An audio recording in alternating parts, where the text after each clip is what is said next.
So most today's topic is DML error handling. So most Apex developer know how to insert or update records, but very few know what happens when one record fails.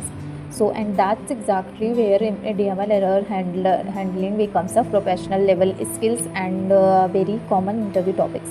So in this video, I'll show you how to handle partial success in DML the Salesforce way. So, in imagine this situation in this code, you are inserting multiple records at once. Okay, so some records are valid, some records are invalid, but you don't want to the entire transactions to fail. So this happens a lot in integration, data migration, batch Apex, and real production systems. So how do we handle this safety? So let's see the correct approach. So suppose first we need to prepare records valid plus invalid. Okay, so we create a list of contacts. So one contact is invalid, missing required fields. Okay, that is invalid, and another contact is one contact is valid. So this simulates real incoming data where not everything is perfect, right? So in this code you can see. So now in next step we will we will use database.insert with all or none is equal to false. So this line is the key difference between beginner and professional Apex. So like database.insert records false. This is what this means, because the Salesforce tries to insert all records. Valid records succeed, invalid records fail, transaction does not roll back completely.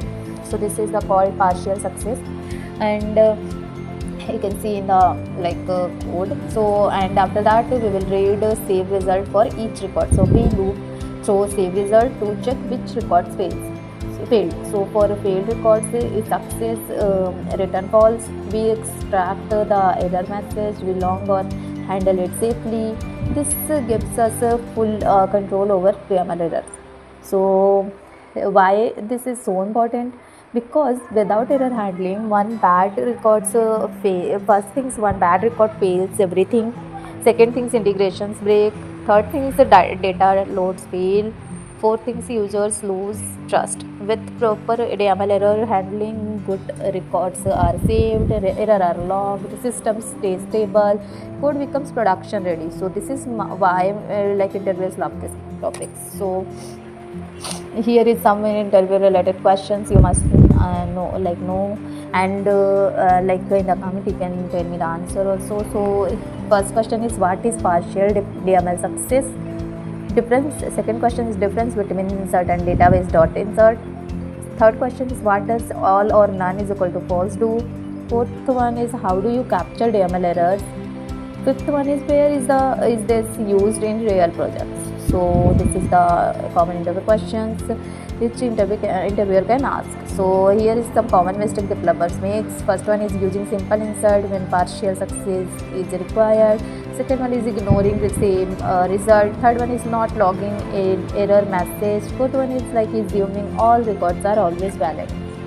So remember, SOQL fetched data, DML changed data, error handling make your code professional. So if you want to work on real Salesforce project or clear Apex interview, then you must know how to handle DML errors properly. So if this video is helpful to you, so then follow for the more video. Next we will combine SOQL plus DML plus error handling in a real project. Thank you.